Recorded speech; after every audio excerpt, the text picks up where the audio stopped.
16 కయ్యనుకు భార్య ఎలా వచ్చింది. మీరు జాగ్రత్త చదవండి వాక్యం.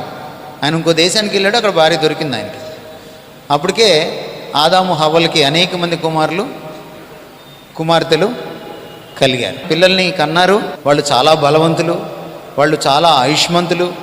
ఆయన 930 సంవత్సరాలు బ్రతికాడు. 930 సంవత్సరాలు ఎంతమందిని కని ఉండొచ్చు? వాళ్ళ పిల్లలు ఎంతమందిని కని ఉండొచ్చు? వాళ్ళంతా ఎన్ని దేశాలకి చెదిరిపోయి ఉండొచ్చు, మీకు తెలిసిన విషయమే.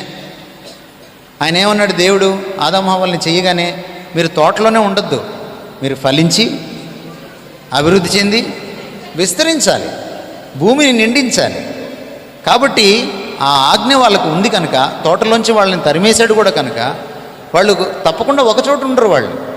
వాళ్ళు ఒక ప్రాంతం నుంచి ఇంకో ప్రాంతానికి వెళ్తారు. పిల్లలు కలిగే కొలది, సంతానాభివృద్ధి జరిగే కొలది వాళ్ళు ఒక చోటు నుంచి ఇంకో చోటికి వెళ్తారు. అలా వెళ్లకుండా ఆగిపోయిన సందర్భం ఒకటి వచ్చింది బైబిల్లో.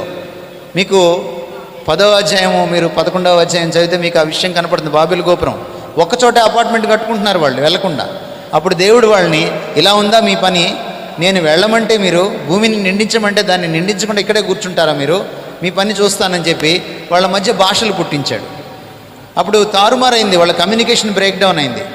అప్పుడు అర్థం కావట్లేదని బుర్రగొక్కొని ఒక భాష మాట్లాడే వాళ్ళందరూ ఒక చోటికి, ఇంకో భాష మాట్లాడేందుకు ఇంకో చోటికి వెళ్ళిపోయారు. కనుక కయ్యనికి భార్య దొరకడం పెద్ద విశేషమేమి కాదు, చాలా పెద్ద చిన్న విషయం అది. మీరు అస్సలు దాని గురించి చింతపడద్దు అసలు. అప్పుడు వాళ్ళకి మ్యాచ్ ఫిక్సింగ్కి పెళ్ళిళ్ళ పేర్లు కూడా అక్కర్లేదు. చాలా తొందరగా భార్య దొరికేస్తుంది ఆయనకి. మీరు ఏం భయపడద్దమ్మా, కంగారు పడద్దు అస్సలు. వాళ్ళ గురించి మీరు బెంగ పెట్టుకోవద్దు. మీ పెళ్లి గురించి, మీ పిల్లల పెళ్లి గురించి ఏదన్నా మీరు చింతపడండి.